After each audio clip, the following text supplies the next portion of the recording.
বাবা মার কাছে সন্তান কখনোই বড় হয় না। বিয়ের আগেও যেমনটা আদর পায়, বিয়ের পরও ঠিক তেমনটাই আদর পায়। পৃথিবীতে যার বাবা মা বেঁচে আছে সে হচ্ছে ভাগ্যবান। বাবা মার মতো করে কেউ আপনাকে বুঝবে না। সো হ্যালো এভরিওয়ান, আসসালামু আলাইকুম, welcome to my another video. আশা করি সকলেই ভালো আছেন। আপনাদের দোয়াতে আমরাও অনেক ভালো আছি। তালের সিজন চলে যাচ্ছে আর তালের পিঠা খাবো না তা তো আর হতেই পারে না। তাই এই তো তালের পিঠা খাওয়ার জন্য তাল নিয়ে বসে পড়ছি। তালের পিঠা খেতে খুব মজাই লাগে, যতটাই মজা ততটাই কষ্ট করতে হয় এই তালের পিঠা বানাতে হলে। কথায় আছে না, কষ্ট করলে মিষ্ট মেলে, এরকম কিছু আর কি। তো তালের পিঠা বানাতে হলে তো তালের রসটা বের করতে অনেক বেশি কষ্ট করতে হয়। যেহেতু খেতে ইচ্ছে হয়েছে, কষ্ট তো করতেই হবে, এখন কি আর করার, কারণ কষ্ট ছাড়া তো আর খাওয়া যাবে না। আর যে কোনো পিঠাই বানাতে হলে একটু কষ্ট করতে হয় বেশি, কারণ পিঠা বানাতে একটু ঝামেলা আর কি বেশি হয়ে থাকে। আর সব কষ্টগুলো দূর হয়ে যায় আমাদের যখন আমরা পিঠাগুলো খাই, তখন আর কষ্ট লাগে না। আর প্রিয় মানুষরা যখন খেতে পারে তখন তো আরো ভালো লাগে। তো যাই হোক, এদিকে তালের পিঠা বানানোর জন্য 2টা তাল নিয়ে নিয়েছিলাম, তো ওই 2টা ভালো করে ছিলে নিলাম। তারপরে তো তালগুলো ভাগ করে নিলাম। তারপর এখান থেকে আটি বা যেটাই বোরা বলেন, তো ওখান থেকে একটা নিয়ে নিলাম। তারপরে তো পানি দিয়ে ভালো করে তালের রসগুলো বের করে নিলাম। আর একটু একটু করে পানি দিয়েছিলাম, কারণ বেশি পানি দিলে আবার তালের রসটা পাতলা হয়ে যাবে, খেতে তো এরকম মজা লাগবে না, আবার তালেরও ঘ্রাণটা থাকবে না। তাই আর কি একটু একটু করে পানি দিয়ে গোলানো ভালো। তালগুলো প্রথমে আমি একা একা ছিলতেছিলাম, পরে আব্বু দেখলো যে অনেকটা রাত হয়ে যাচ্ছে, তাই আব্বু বললো যে দে আমিও করে দিই তোদের সাথে। তারপর আমার ছোট বোনও করে দিল। তো আমরা 3জনে মিলে করে নিছি, কারণ আম্মুর হাতে ব্যথা ছিল। আর এই তালের আটির থেকে রস বের করতে অনেকটাই কষ্ট, মানে হাতে একটু শক্তি বেশি লাগে। তাই আর কি আম্মু করেনি, যেহেতু আম্মুর হাত ব্যথা ছিল তাই আম্মুকে করতে দিইনি, আমরাই করে নিলাম। সবাই একসাথে হয়ে কাজ করলে কিন্তু কাজও খুব তাড়াতাড়ি হয়ে যায় আর ভালো লাগে। গল্প করতে করতে কাজ শেষ হয়ে যায় চোখের পলে কি। তো এদিকে আব্বু আমাদের আবার গল্প শুনাইতেছিল ছোটবেলায় কিভাবে তারাও তালে পিঠা করে খেত। আমার কাছে মনে হয় সব পিঠা থেকে তালের পিঠাটা খেতে একটু বেশি কষ্ট হয়, কারণ তালগুলো অনেকবার ছেঁকে নিতে হয়, না হয়তো ওই যে তালের যে আঁশগুলো থাকে সেগুলো থেকে যায়। ভালো করে না ছেঁকে নিলে তখন আবার পিঠা বানালে এরকম ভালো লাগে না খেতে, কিরকম জানি একটা লাগে। আর তালগুলো খুব সহজে ছেঁকে নেওয়া যায় এরকম একটা প্লাস্টিকের জালি দিয়ে, মানে প্লাস্টিকের আপনি তালের রসগুলো বের করে যদি এরকম প্লাস্টিকের একটা জালিতে ঢেলে দেন, খুব সুন্দরভাবে রসগুলো নিচে পড়ে যায় আর আঁশগুলো উপরে থেকে যায়। তো আমি এই জিনিসটা সবসময় করি যখনই তাল আনি। তারপর তালের রসগুলো বের করার পর এখন এই যে তালের থেকে যে তিতো ভাবটা আছে, তিতো রসটা, তো সেটা বের করার জন্য এখন সুতে একটা কাপড়ের ভিতরে ঢেলে দিছি। তো এটা থেকে মানে রসটা বের হয়ে যাবে, তিতো রসটা আর কি।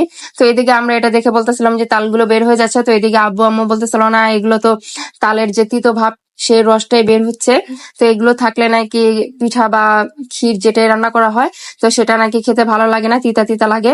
তার জন্য এটা আর কি বের করে নিছে। তারপর এদিকে আমার জামাই আবার নারকেল কোড়াতে বসে গেছে, তো সে আবার অনেক ভালো নারকেল কোড়াতে পারে, তাই তাকে দিয়ে দিছি নারকেল কোড়াতে। কথা আছে না, নিজের তো সে নিজে মরতে হয়। কোনো জীবন একবার বলছিলাম যে দেওয়া নারকেল একটা ফিরে দিই, সেটাই কখন ছিল, এখন বাকিটা ইতিহাস হয়ে গেল। তো শুনতেই পেলেন, এদিকে আমার জামাই আবার বললো যে কোনো একদিন বলছিলাম নারকেলটা কুড়াই দেই, তো বাকিটা ইতিহাস হয়ে গেছে। তার বউর প্রতি ভালোবাসা দেখাতে যে ধরাটা খাইছে এ আর কি। কারণ একদিন হঠাৎ করে আমাকে নারকেল কোড়াতে দেখছিল, তো সেদিন আমাকে বলতেছিল যে দাও তোমার কষ্ট হচ্ছে আমি একটু কোড়াই দিই। তো তখন সে কিন্তু নারকেল কোড়াতে পারে না, তো সে তবুও বসছে আর কি, বউর কষ্ট তার ভাল লাগতেছিল না। তারপর আমিও দিয়ে দিয়েছিলাম কোড়াইতে যে নাও তুমি কোড়াও তাহলে। ওর পরে থেকে মানে বাসায় যখনই নারকেল আনা হয় তাকেই দেওয়া হয় কোড়াতে, তো তার জন্য সে কথাটা বলছে যে নিজের দোষে নিজে মরছি। আসলে সে নারকেলটা অনেক ভালো কোড়াতে পারে, খুব তাড়াতাড়িও নারকেল কোড়াতে পারে। আর এই কথাগুলো কিন্তু সে দুষ্টামি করেই বলছে, কারণ সে নিজের থেকেই নারকেল গুঁড়া কোড়াতে বসে যায়। তো যখনই নারকেল আনা হয়, আর নারকেল তো অনেকগুলো একসাথে আনা হয় বাসায়, 4-5টা করে, তার জন্য সে আর কি কুড়িয়ে দেয়। তো যাই হোক, এদিকে মা পিঠা বানানোর জন্য ব্যাটারটা রেডি করে নিচ্ছিল। তো প্রথমেই চালের গুঁড়া দিয়ে দিছে, তারপরে কিছুটা আটা দিয়ে দিল, তারপর পরিমাণ মতো চিনি দিয়ে দিছে। আর মিষ্টিতে একটু লবণ দিতে হয়, না হলে না মিষ্টির যে ব্লেন্সটা থাকে তো সেটা আর হয় না। তারপরে তো পরিমাণ মতো তাল দিয়ে দিল, আর তালটা খুব সুন্দর হয়ে গেছে, মানে ছেঁকে নেওয়ার পর অনেকটাই ঘন হয়ে গেছে। তালগুলো আবার ফ্রিজে রেখে দিয়েছিলাম, তো তারপরের দিন আর কি পিঠা বানাইছি। তো সুন্দর করে ব্যাটারটা রেডি করে দিচ্ছে, তো দেখলো যে ঠিক আছে কিনা। তারপরে তো আমি ভেজে নিচ্ছিলাম।